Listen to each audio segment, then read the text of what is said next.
En esta clase te explicaré con todo detalle cómo deberás elegir un disipador de calor para cualquiera de los dispositivos que pueden ser como un transistor, un regulador de tensión, tiristor, amplificador, etc., encapsulado en diferentes modelos utilizados en electrónica. Todo ello explicado paso a paso para que lo puedas entender fácilmente. Mi nombre es Aurelio Cadenas y esto empieza ya. Para empezar, debes saber que cualquier semiconductor que es recorrido por una corriente eléctrica, parte de la energía eléctrica aplicada se transforma en forma de calor por efecto de Joule, es decir, se convierte en energía térmica. Esta energía térmica generada en el interior del componente semiconductor causará un aumento de la temperatura en su interior. Y es importante que sepas que cuanto mayor sea su temperatura interna, menor será el tiempo de vida de dicho componente.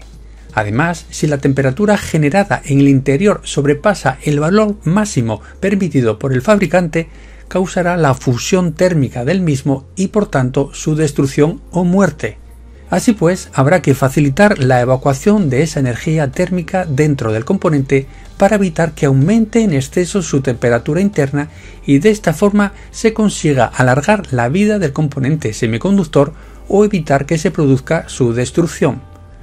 Pero te preguntarás, ¿cómo se puede hacer para que el calor generado en el interior del componente semiconductor salga fuera de él? Para que lo entiendas, debes saber que el calor no es ni más ni menos que esa energía térmica que se va a evacuar del componente semiconductor. El calor es energía y por tanto se mide en el sistema internacional en julios. A la cantidad de calor que sale de dicho componente en un determinado tiempo se denomina potencia térmica. Se expresa en vatios cuando el calor se expresa en julios y el tiempo en segundos. Cuando la potencia térmica que se tiene que evacuar en un semiconductor es pequeña, la superficie del componente es suficiente para evacuar el calor hacia el ambiente. En cambio, cuando la potencia a disipar es grande, la superficie del componente no es suficiente para evacuar todo el calor generado en el interior y transmitirlo hacia el ambiente. Por lo tanto, será necesario ampliar dicha superficie uniendo al componente semiconductor un disipador de calor, que no es nada más que un trozo de metal, normalmente aluminio anodizado de color negro. Pero, ¿por qué colocando un trozo de metal en contacto con el componente semiconductor, por ejemplo un transistor, se consigue aumentar el calor que puede evacuar? Para que lo entiendas, debes saber que el calor fluye desde el interior del componente al exterior aproximadamente de dos formas. Una es por conducción. El calor generado en el interior del componente semiconductor fluye a través del propio material sólido hasta la cápsula que lo protege, que es de otro tipo de material y que se encuentra a diferente temperatura que el interior del componente. La cantidad de calor que se va a propagar por conducción depende del tipo de material. Hay materiales que presentan una menor resistencia térmica a que se propague por ellos el calor. De la superficie de intercambio térmico. A más superficie, mayor calor se transmite de un material a otro. Y de la diferencia térmica entre los dos materiales, el semiconductor y el encapsulado. Cuanto mayor sea esta diferencia térmica, mayor cantidad de calor se transmite del material a mayor temperatura, que es la del semiconductor que se encuentra en el interior, al otro con menor temperatura, que es la cápsula que lo envuelve. La otra forma de propagación del calor es por convección, cuando lo hace a través de líquidos y gases. Así, por ejemplo, un transistor cuyo encapsulado se encuentre caliente, al hacer contacto con una masa de aire, ésta se calienta y se vuelve menos densa y asciende, mientras que el aire frío más denso desciende y vuelve a hacer contacto con la superficie caliente del transistor, repitiéndose nuevamente el ciclo. De esta forma se está consiguiendo una cesión de calor del encapsulado del transistor al aire de ambiente, puesto que el aire se está moviendo de forma libre o natural, creando una corriente de aire llamada corriente convectiva. La cantidad de calor cedido del transistor al aire va a depender, entre otros factores, de la superficie de contacto. A mayor superficie del material sólido con el aire, mayor cesión de calor. de la diferencia térmica entre el material sólido y el aire, y de la cantidad de aire que se mueva. A mayor volumen de aire en circulación, mayor cesión de calor.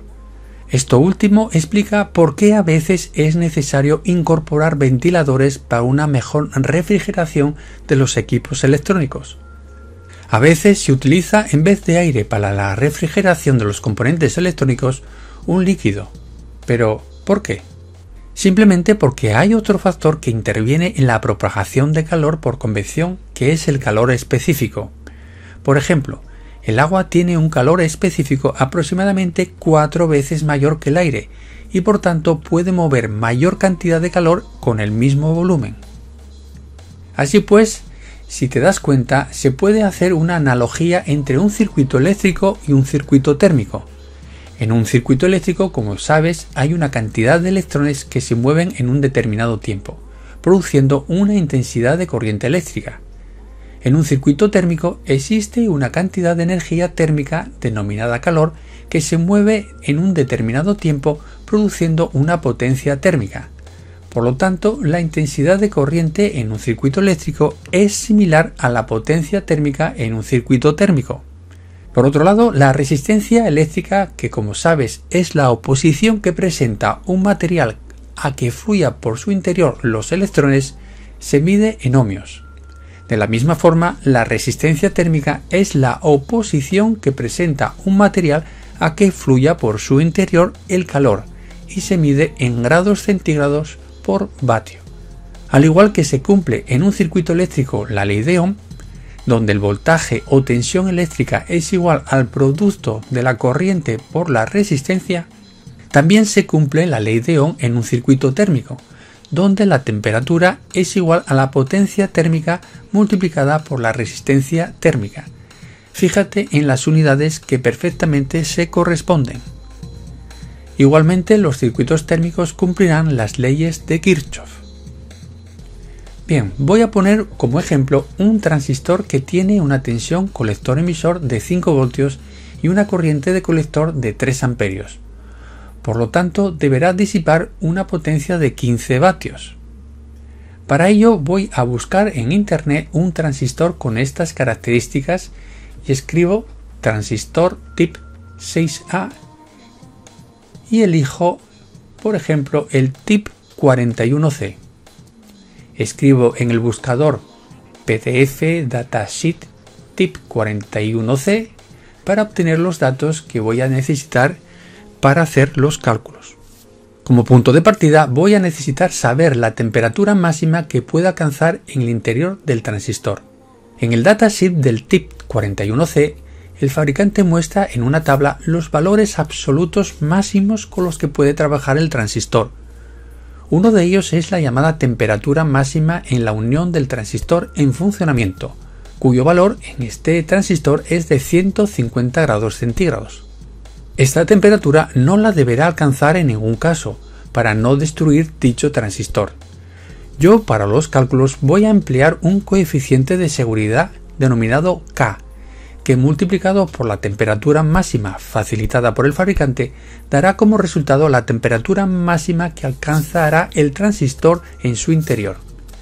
Este valor de K podrá tomar el valor de 0,5 en el caso que se esté realizando un diseño normal con temperatura ambiente moderada. Un valor de 0,6 para economizar el tamaño del disipador de calor en caso de llevarlo instalado. O por último, un valor de 0,7 cuando el disipador de calor instalado permanezca en posición vertical y situado en el exterior del aparato electrónico, lo que mejorará la cesión de calor al aire de ambiente por corrientes convectivas como te he explicado. Por lo tanto, para un diseño normal con una temperatura ambiente moderada, la temperatura máxima que podrá alcanzar el interior del transistor será el resultado de multiplicar el coeficiente de seguridad K por el valor de la temperatura máxima especificada en el datasheet, que son 150 grados centígrados, resultando un valor de 75 grados centígrados. El segundo dato que necesitaré será conocer la resistencia térmica que existe entre la unión del semiconductor, o sea, el interior del transistor, y el aire de ambiente. Si miro el datasheet, encuentro que dicho valor para el tip 41C es de 57 grados por vatio. Por lo tanto, el circuito térmico que habrá será el que puedes ver en la imagen. La temperatura máxima en la unión la determinarás aplicando la ley de tensiones de Kirchhoff, esto es, la temperatura ambiente más la caída de temperatura en la resistencia térmica unión ambiente. Así pues, multiplicando la potencia a disipar en calor, 15 vatios, por la resistencia térmica entre la unión y el ambiente, 57 grados por vatio, y sumándole la temperatura ambiente, por ejemplo, 25 grados centígrados, resulta una temperatura en la unión de 82 grados centígrados, superior al valor máximo que he establecido anteriormente de 75 grados centígrados. Por lo tanto, será necesario ponerle un disipador de calor al transistor. Debes tener en cuenta que en los casos en que la cápsula del transistor sea metálica, suele ir conectada internamente directamente con el colector. Por lo tanto, para evitar que haga contacto eléctrico con el disipador, se le pone un material aislante eléctrico, pero también buen conductor térmico, como puede ser la mica. Además, se pone pasta térmica de silicona en ambos lados. La finalidad de la pasta térmica de silicona es favorecer la conducción térmica gracias a su composición y a rellenar las irregularidades de contacto entre las dos superficies, disipador y transistor, ya que no son completamente lisas, aumentando así la superficie de contacto. La pasta se aplica con cualquier utensilio en forma de espátula colocando una fina capa, ya que aumentar la cantidad de pasta no mejora la conducción térmica.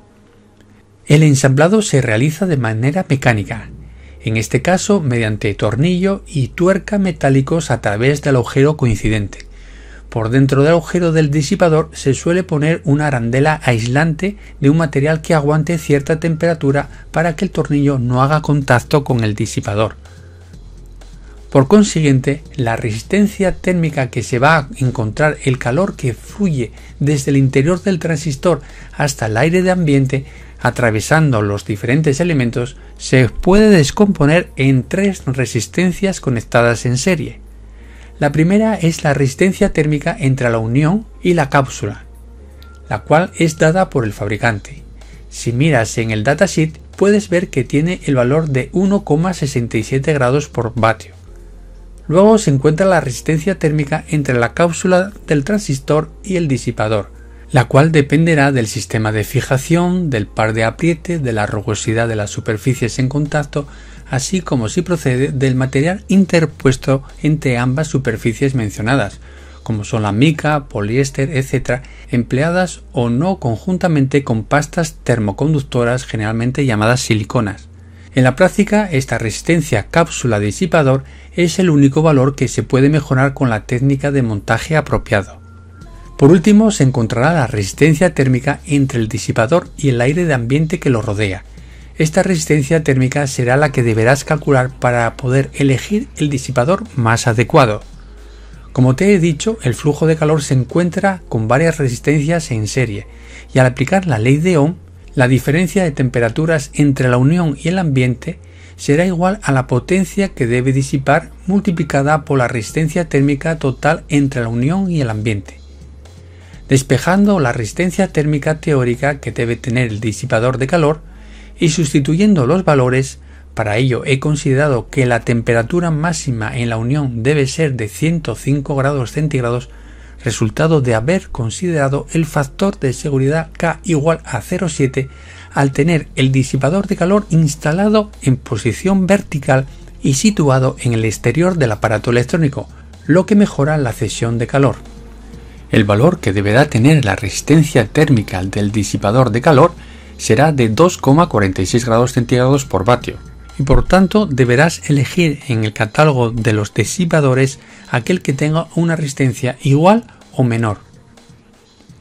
Si acudo a la web del fabricante de disipadores de calor Disipa, en todos los casos se debe aplicar el coeficiente corrector según la posición espacial del disipador.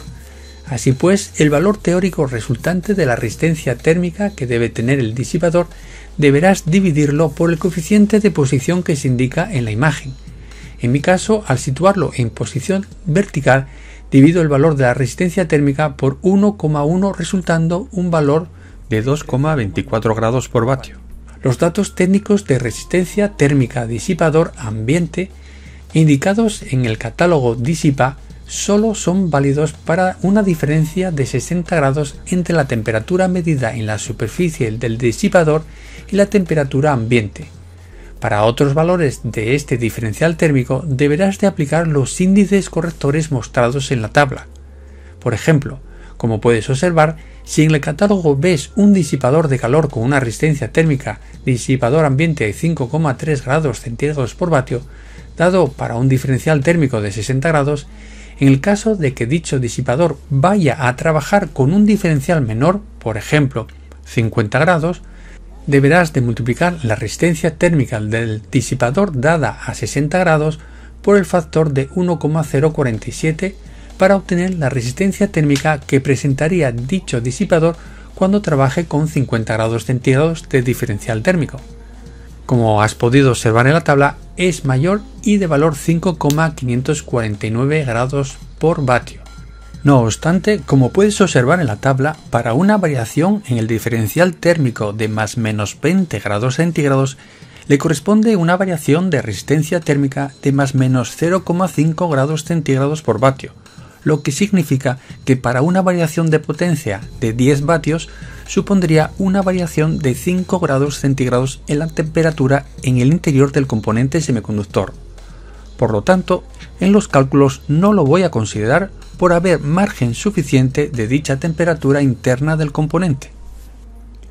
Así pues, busco en el catálogo del fabricante Disipa un disipador que tenga una resistencia térmica de 2,24 grados centígrados por vatio o menor.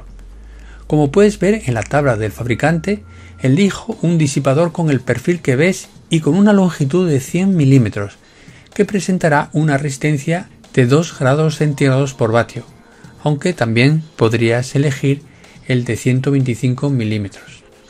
Sin embargo, como puedes observar, en el caso de que instales un ventilador que produzca una circulación de aire de forma longitudinal a las aletas del disipador, se podría elegir un disipador con una longitud mucho menor, por ejemplo de 37,5 milímetros, presentando una resistencia térmica, como ves en la tabla, de 1,3 grados centígrados por vatio para una velocidad de aire impulsado por el ventilador de 2 metros por segundo. Así pues, voy a elegir un ventilador como el que puedes ver en la imagen. Para ello, debo conocer el caudal de aire que deberá impulsar para conseguir una velocidad de aire de 2 metros por segundo. Como puedes ver, el fabricante te proporciona el caudal o volumen de aire movido y las dimensiones que me permitirán saber el diámetro y calcular la sección. Recuerda que para saber el caudal de aire lo puedo obtener multiplicando la velocidad por la sección. Para calcular la sección conozco el diámetro, que son 40 milímetros, o sea 0,04 metros, y por tanto el radio es de 0,02 metros, lo que resulta una sección o superficie de 0,0013 metros cuadrados. Por lo tanto, calculando el caudal y convirtiendo a metros cúbicos por minuto, resulta un valor de 0,15, lo que me permitirá elegir el modelo más pequeño del ventilador alimentado a 5 voltios y con un consumo de 60 miliamperios de corriente, que girará a 4000 revoluciones por minuto y moverá un caudal de 0,18 metros cúbicos por minuto, lo que va a conseguir una velocidad superior a los 2 metros por segundo que era necesario, con lo que se mejorará la refrigeración del transistor. El perfil del disipador térmico lo deberás elegir de acorde con el encapsulado que tenga el transistor o, en general, el dispositivo semiconductor que lo requiera. El encapsulado TO3 y TO220 son los más utilizados, los cuales puedes verlos en la imagen. Por último, es habitual colocar más de un componente semiconductor en un solo disipador. Por ejemplo, podrían colocarse sobre un disipador los transistores finales de un amplificador con la etapa de potencia en simetría complementaria. Así pues, para calcular el disipador necesario en estos casos, voy a considerar dos transistores que deben disipar una potencia cada uno de 15 vatios. el circuito térmico sería el que ves en la imagen. Voy a suponer que la situación, tanto eléctrica como física a efectos de transmisión de calor, es simétrica, ya que de lo contrario podría darse el caso de que uno de los componentes fuese receptor del calor del otro, lo que complicaría todo el cálculo. Además de que podría darse el caso que el componente que actúe como receptor del calor alcanzase una temperatura mayor a la temperatura máxima recomendada por el fabricante. Pues bien, con esta limitación que he impuesto, se podría simplificar el circuito térmico aplicando el teorema de Thevenin en extremos de la resistencia del disipador. Así pues, aplicando la fórmula anteriormente vista, da como resultado una resistencia térmica de 1,23 grados centígrados por vatio, que es la mitad de la resistencia obtenida anteriormente con un solo transistor, disipando ahora la misma potencia cada transistor. Bueno, gracias por tu atención hasta el final del vídeo, espero que te haya gustado. Si es así, por favor dale al me gusta, pulgar arriba, y si no quieres perderte ninguna de mis clases, suscríbete a mi canal La Cadena y no te olvides de activar la campanita para que YouTube te avise cada vez que suba un vídeo. Gracias y hasta la próxima. Hasta luego.